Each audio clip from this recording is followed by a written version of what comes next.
Okay, it's a hard act to follow when you're the last speaker and you speak after Edward, who's the guru in the cost-effective analysis.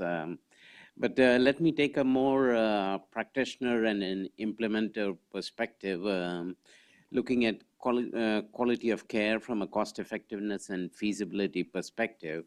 We've been speaking throughout the day about the quality issues, about carrying out interventions correctly according to established standards, and the conformance to specification as the core aspect, and efficiency, which brings the whole aspect of maximizing the quality of a comparable unit of healthcare delivered or a unit of health benefit achieved within a given unit of healthcare resources that are used.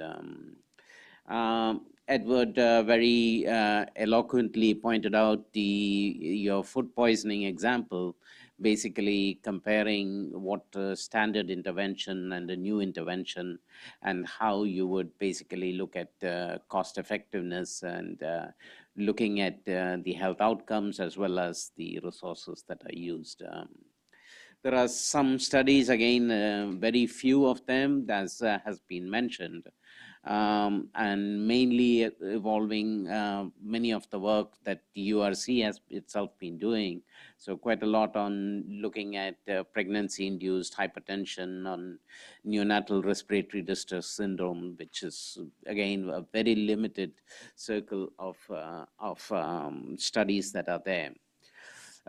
But coming back to some basic tenets, economic evaluations of quality improvement strategies basically are based upon comparison of alternative methods of introducing desirable change, and this could be either business as usual approaches or approaches that at least try some other differences in approaches.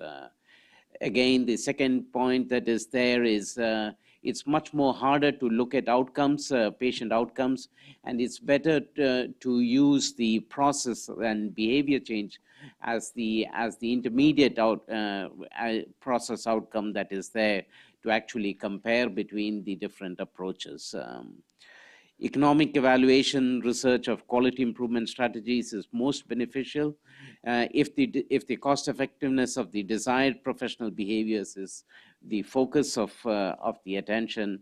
And to determine the cost effectiveness of a quality improvement strategy, the costs and benefits of corrected inefficiency, it can be combined with the costs and degree of behavioral change that is required.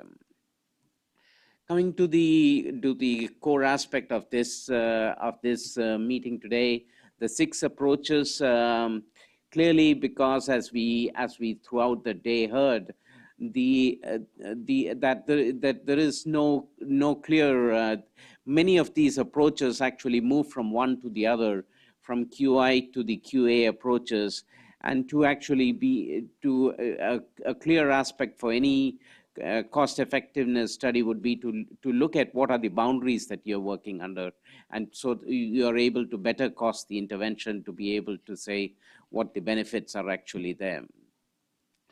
The implementation challenges of each of these approach is unique, and it's very different, from supervision in resource constrained settings to training to the ability of training to actually doing the cope of the standard based practices that are there.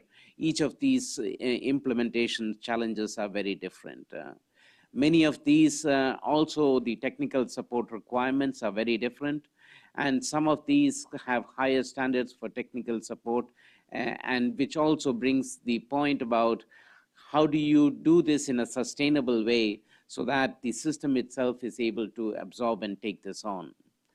The costs of implementing the interventions, for example, even in resource constraint, I heard some of the earlier sessions talk about external validation, where even if you're having regular systems and process of doing validation itself is difficult. Trying to get external validation may have an even higher cost than that is there.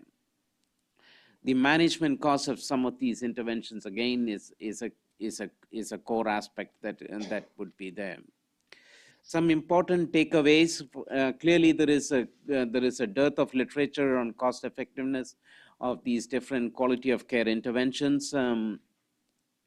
Both process and patient outcome measures should be used as cost-effective measures in economic evaluations. The focus of implementation of quality improvement is key because costs and feasibility are key concerns, and it's a balance of how each of these quality intervention is going to be to play out when you actually implement them.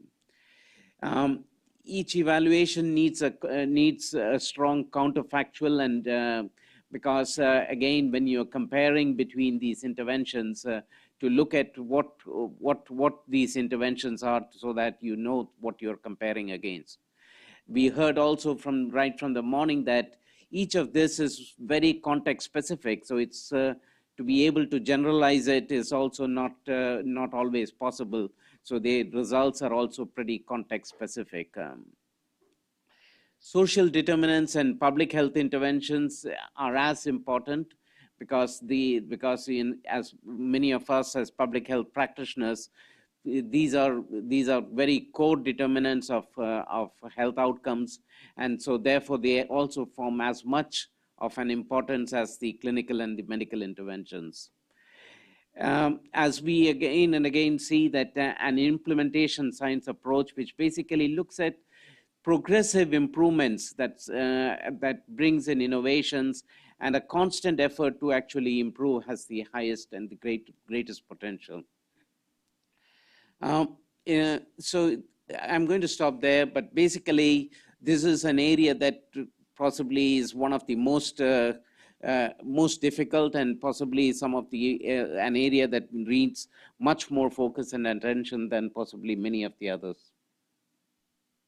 Thank you very much, Dinesh. This is open for questions at this point in time, and Nachiket.